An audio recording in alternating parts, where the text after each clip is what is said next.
जय हिंद। आज हम लोग क्लास 12 ज्योग्राफी का पहला यूनिट अर्थात अध्याय 1 का मानव भूगोल प्रकृति एवं उसका क्षेत्र का पार्ट 2 वीडियो देखेंगे। इस वीडियो के पहले अध्याय 1 का जो पार्ट 1 वीडियो था उसके तहत हम लोग मानव भूगोल के विचार एवं उसकी परिभाषाओं के बारे में अध्ययन किया था। विभिन्न विद्वानों के अनुसार दिए गए परिभाषाओं का विस्तार पूर्वक हमने अध्ययन किया था और आज हम लोग देखेंगे मानव भूगोल की प्रकृति। स्टूडेंट्स, मानव भूगोल की प्रकृति देखने से पहले हम लोग यह जान लेते हैं कि भूगोल के मुख्य रूप से दो शाखाएं होती हैं।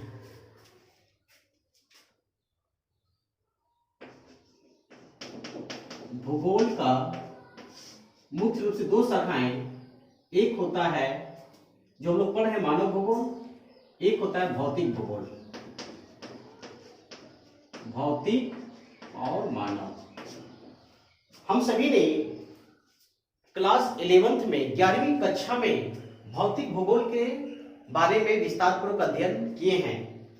भौतिक भूगोल के तहत पर्वत, पठार, मैदान, जलवायु इत्यादि के बारे में पढ़ा जाता है। लेकिन मानव भूगोल, जैसे कि नाम है मानव भूगोल के अंतर्गत मानव से संबंधित जो भी मुख्य बिंदुएं होते हैं, जैसे मानव का आवास, प्रवास, जनसंख्या, उसका घनत्व, कृषि, उद्योग धंधे इत्यादि के बारे में अध्ययन करते हैं। आइए हम लोग चलते हैं मानव भूगोल की प्रकृति। साथियों, मानव भूगोल की प्रकृति क्या है? देखिए, मानव भूगोल की प्रकृति के अंतर्गत न केवल मनुष्य और उसके भौतिक वातावरण का आर्थिक संबंध ही सम्मिलित किया जाता है, वरन अन्य शाखाओं। कहने का तात्पर्य है कि मानव भूगोल की प्रकृति के अंतर्गत न केवल हम लोग मनुष्य को और न ही केवल भौतिक वातावरण का आर्थिक संबंध को ही सम्मिलित करते हैं, बल्कि इसके अलावे आर्थिक भूगोल, सामाजिक भूगोल, राजनीतिक तथा ऐतिहासिक भूगोल आदि का अध्ययन भी किया जाता है। स्टूडेंट्स, आगे हम लोग देखते हैं जीन ब्रून्स के अनुसार। जीन ब्रून्स का नाम आप लोग सुने होंगे। जीन ब्रून्स आप लोग नहीं सुने तो आप लोग जान लीजिए। जीन ब्रून्स जो कि विडाल डी ला ब्लास जो कि फ्रांस के यानी फ्रांसीसी विद्वान थे, उनका शिष्य का नाम था जीन ब्रून्स। ये भी कहां के थे? फ्रांस के थे। तो जीन ब्रून्स ने क्या बताया?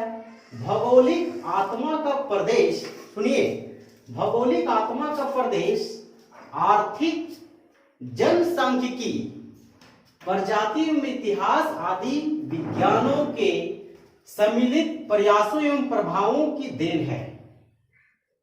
ये बता रहे हैं कि मानव भूगोल की प्रकृति क्षेत्र के अंतर्गत जो भौगोलिक है, आत्मा का प्रदेश, आर्थिक, जनसंख्या से संबंधित सांख्यिकी, प्रजाति और इतिहास आदि विज्ञानों के सम्मिलित प्रयासों एवं प्रभावों की देन है। अतः हम कह सकते हैं कि चाहे इतिहास हो, भूगोल हो, विज्ञान हो, ये सभी का अध्ययन करने से पहले हम लोग को भूगोल, मानव भूगोल का अध्ययन करना पड़ता है। अतः सभी प्रकार की ज्ञान प्राप्ति के लिए मानव भूगोल का ज्ञान होना अनिवार्य है। ठीक है? किसी भी विषय की ज्ञान की प्राप्ति करनी हो तो मानव भूगोल की ज्ञान की प्राप्ति करना अति आवश्यक है। देखिए, डीसी मनी का विचार है। डीसी मनी क्या कहते हैं कि मानव भूगोल के उन तथ्यों की खोज करता है जो मानव एवं उसकी गतिविधियों से प्रत्यक्ष रूप से संबंधित है। मानव भूगोल जो है, मानव भूगोल के उन तथ्यों की खोज करता है जो मानव और उसकी गतिविधियों से संबंधित हो। राइट? अब हम लोग देखते हैं, ये हमारा हो गया मानव भूगोल की प्रकृति। दोस्तों,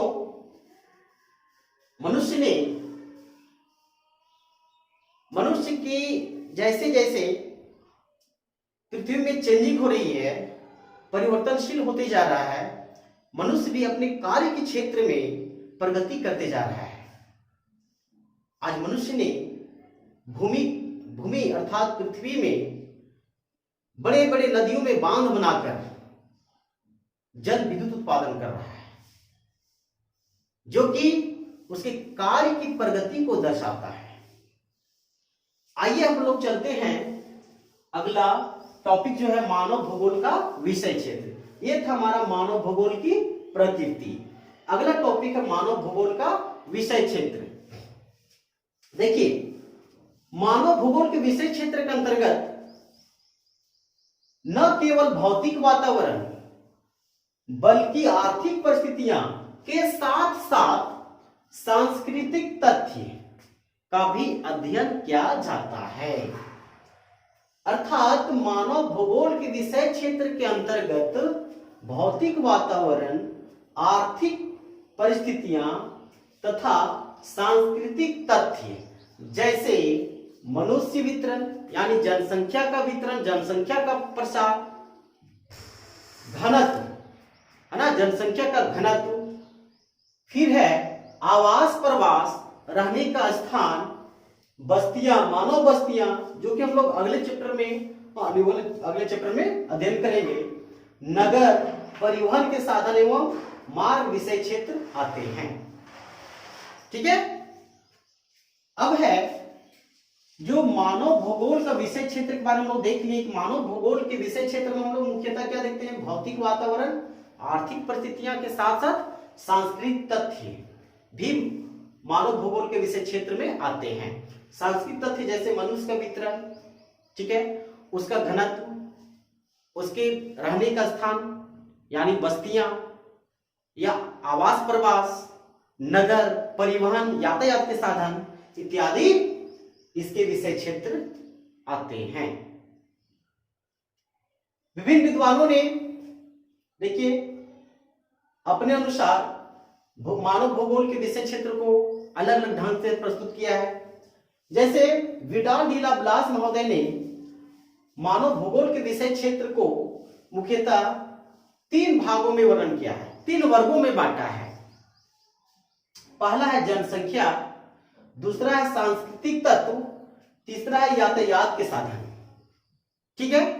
तो ब्लास महोदय के अनुसार यदि पूछता है, ऑब्जेक्टिव क्वेश्चन में आ सकता है कि ब्लास महोदय के अनुसार मानव भूगोल के विषय क्षेत्र कितने हैं?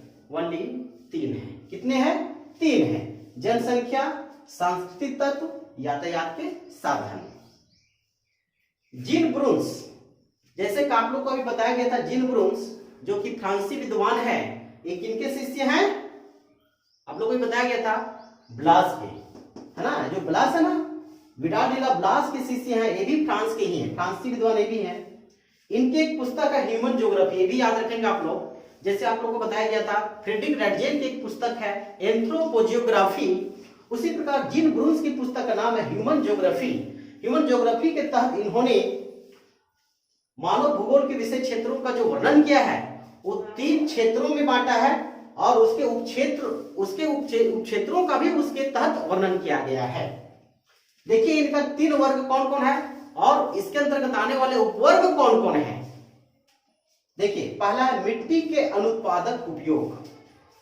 मिट्टी के अनुत्पादक उपयोग, देखिए इसके तहत हम लोग क्या मकान बनाते हैं, सड़कें बनाते हैं। तो इसका जो मिट्टी का उपयोग हो रहा है ना, अनुत्पादक, उसका उत्पादन तो खत्म हो गया है ना, जो उर्वर था उसकी उर्वरता को समाप्त करके उसका यूज हम लोग कर लिए मकान बनाने में और सड़कें बनाने में। मकान बनाने में कैसे यूज करते हैं हम लोग? ईंटें बनाते हैं और ईंटें से हम लोग मकान बना लेते हैं। दूसरा है पौधों एवं पशुओं पर विजय। देखिए जीन ब्रून्स बताते हैं कि पौधों एवं पशुओं पर विजय हम लोग कैसे कर सकते हैं, कैसे प्राप्त करते हैं? वो कृषि और पशुपालन के द्वारा। कृषि और पशुपालन के द्वारा पौधों एवं पशुओं पर विजय प्राप्त करते हैं। तीसरा है विनाशकारी या लुटेरी अर्थव्यवस्था। विनाशकारी या लुटेरी अर्थव्यवस्था, इसके तहत हम लोग देखते हैं खनिजों का शोषण किया जाता है ना, अत्यधिक मात्रा में खनिजों का उत्पादन किया जा रहा है अंधाधुंध तरीके से, और पौधों एवं पौधों एवं पशुओं पर क्या करना, लूटना, पौधों एवं पशुओं पर विनाशकारी उपयोग करना। ठीक है, तो ये हमारा हो गया जीन ब्रून्स के अनुसार जो मानव भूगोल का विषय क्षेत्र है, इन्होंने 3 वर्गों और 6 उपवर्गों में बांटा है। देखिए 3 वर्ग कौन कौन हो गया, मिट्टी के अनुत्पादक उपयोग, दूसरा हो गया पौधे एवं पशुओं पर विजय, तीसरा हो गया विनाशकारी या लुटेरी अर्थव्यवस्था। तो मिट्टी के अनुत्पादक उपयोग के तहत 2 भाग है, मकान सड़कें 2 यहां हो गया, इसमें है 2 और इसमें भी 2। तो यदि प्रश्न पूछता है कि जीन ब्रून्स ने अपनी पुस्तक ह्यूमन ज्योग्राफी में मानव भूगोल के विषय क्षेत्रों का अध्ययन कितने भागों में किया है, तो मुख्यतः कितने वर्गों में किया था, 3 वर्गों, कितने उपवर्गों में बांटा था, 6 उपवर्गों में बांटा है। साथियों इसी प्रकार यदि हम लोग देखते हैं कि अमेरिकन भूगोलवेत्ता प्रोफेसर हंटिंगटन ने मानव भूगोल के विषय क्षेत्र का अध्ययन, मानव भूगोल का विषय क्षेत्र को 4 भागों में बांटा, 4 वर्गों में और 21 उपवर्गों में बांटा है।